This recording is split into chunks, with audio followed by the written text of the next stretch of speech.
Yeah. I said I feel invincible. It's 100 niggas in the spot. I will walk through 'em. It's 85 just to walk through 'em. I don't talk to these niggas, cause a lot of these niggas be corny. I'm feeling horny, and I shoot like Robert Horry. I'm off this percolated shit. I got a percolated bitch. I give it this percolated. Yo, what's going on, guys? Welcome back to Second Take. My name is Saif, and in today's video we'll be talking about the Utah Jazz, who are currently the best team in the NBA, posting a record of 27-9.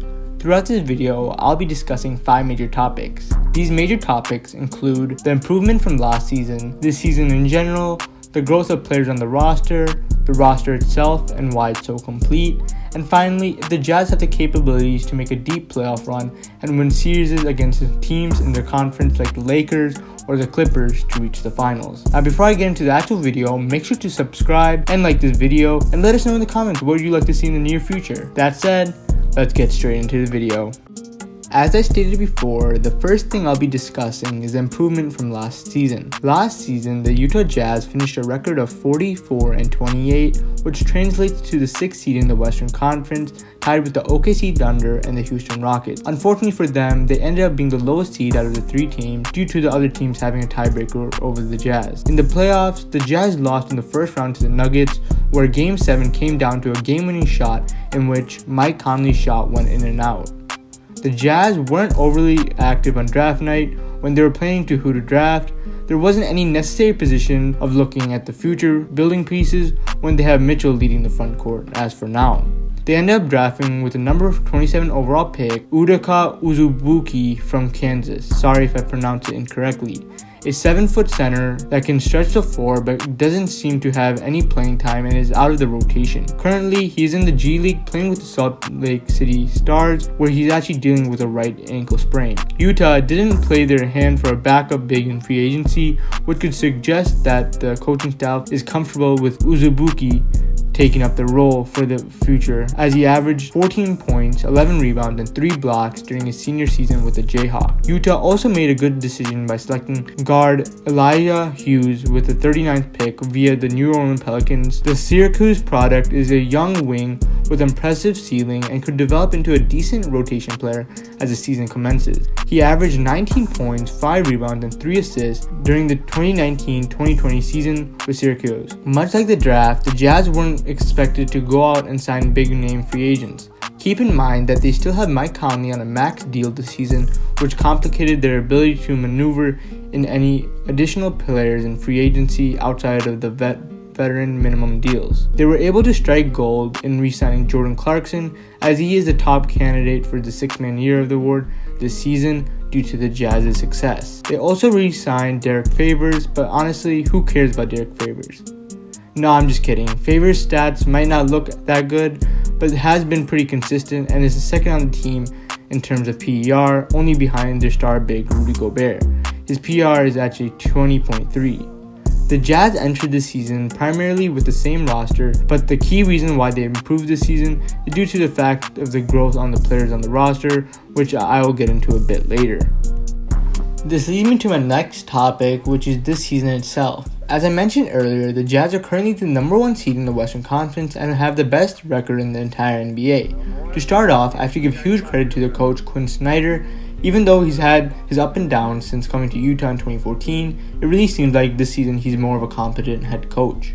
Not only has his chemistry with his players have been boosted, but the fact he's made a roster that doesn't have many big name players other than their stars Donovan Mitchell and their star big Rudy Gobert work in such a complete way is truly satisfying.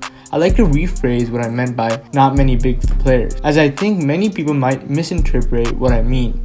Yes, the Jazz have a lot of known players on their roster and is known well by many, but if you compare them to a team like the Clippers or the Nets, who have actual superstar players, and come back to look on this Jazz roster, you start to think, how is this team better than the other teams I mentioned?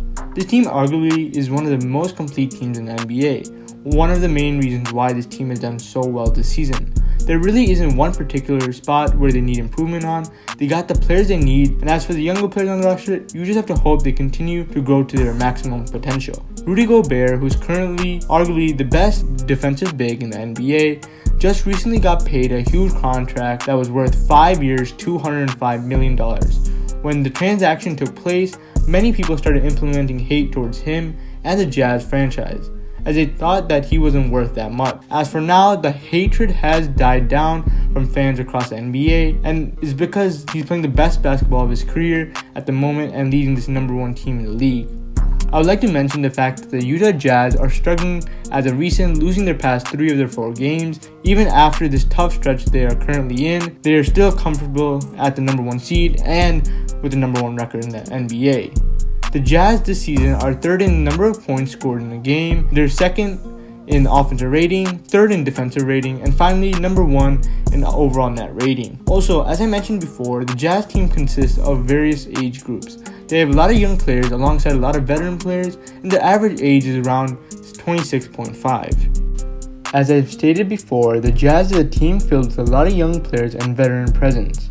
The Jazz young core development is crucial in the upcoming seasons due to the fact some players on the Jazz are getting up there in age. The Jazz currently have 3 players in their low to mid 30s, while 5 players are at the age between 28 and 29. If I were the Jazz, obviously not this season because the Jazz are currently succeeding, but I would start to implement some of the younger players to get more minutes. For example, players like Juan Morgan, Jarrell Brantley, Elijah Hughes, and Udoka Azubuike. These players have shown to have potential and ability to become future role players or even starters in the league. If this team starts to implement them a little more and help them grow, they can continue this success many years to come, led by their stars Rudy Gobert and Donovan Mitchell.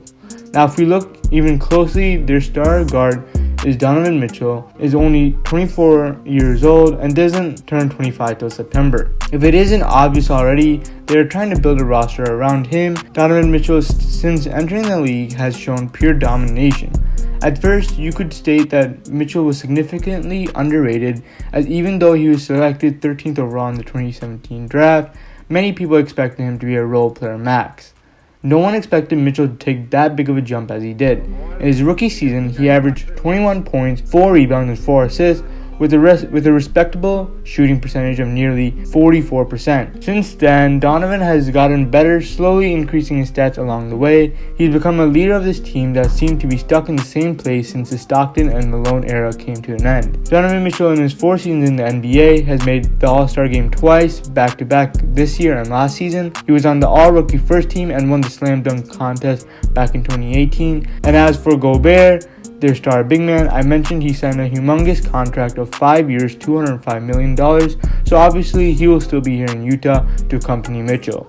Gobert is having another consistent season, averaging 14 points and 13 rebounds, and having a field goal percentage of 64%. His defense has always been good, but suddenly after one game against the MVP candidate, Joel Embiid, people immediately start snaking on him and saying Gobert has overrated defense when he's guarding, as I stated, the league MVP. Obviously, if he's the MVP frontrunner and he's guarding actually the best big man in the game currently, obviously there's going to be struggles no matter how good you are, but that's just what my thoughts are.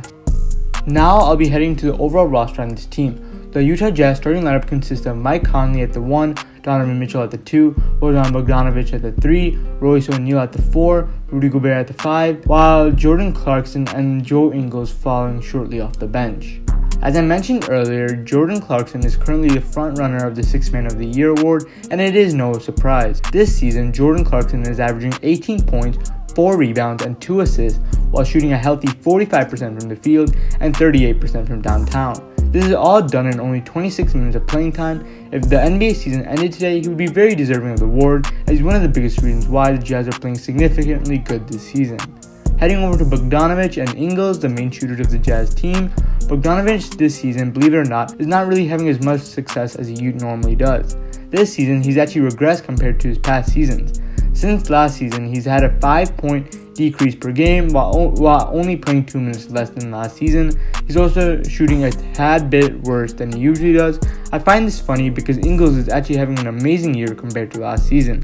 This season, Ingles is playing 3 fewer minutes than he usually does, averaging nearly 2 more points while shooting a career-high 52% from the field and an amazing 47% from long range, which translates to the top 5 in the league with a minimum of 100 attempts. This is one of the reasons why the Jazz's offense is top 3 in the league. They have players on the team that can spread the floor and create shots. One of the biggest reasons why the Jazz aren't a one-man led. They actually play like an actual team with amazing chemistry. Two more players I'd like to talk about before heading into our final segment are Royce O'Neal and George Niang. Royce O'Neal is currently the starting power forward for the Jazz. He plays 33 minutes, averaging 8, 7, and 3. Based on the stats, you might be wondering how is he in the starting lineup and how is he playing 33 minutes a game. To start, his defense is pretty good, and considering he's paired with one of the best defensive big men in the league, that makes him so elite. Other than the recent Joel Embiid outing, their paint defense has been consistent throughout the season.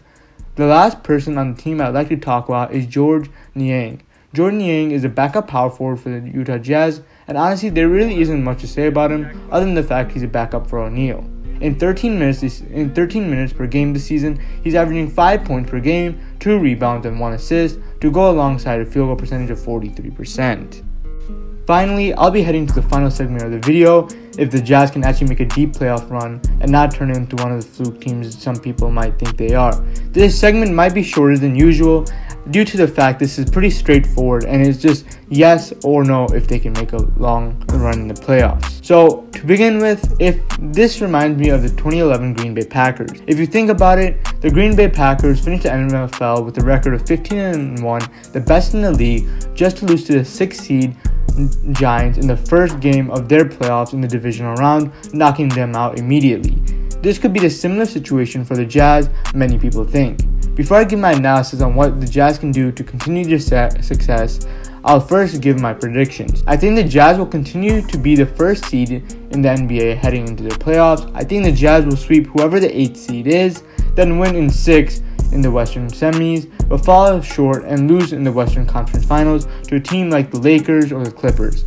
I feel like even though this team has a lot of veteran presence, it's still an inexperienced team when it comes to the playoffs, so I think it will definitely not be a walk in the park to get to the finals. There will be some competition. I think if the Jazz wants to make a deep playoff run this season, they're going to have to finish the season how they've been playing throughout the season. They need to continue with the momentum and confidence if they really want a shot at doing anything in the playoffs. They have to keep their foot on the gas pedal if they want a good shot at the finals. Well, that's all I have for you guys today. If you guys enjoyed this video, make sure to subscribe and smash that like button. And until next time, peace.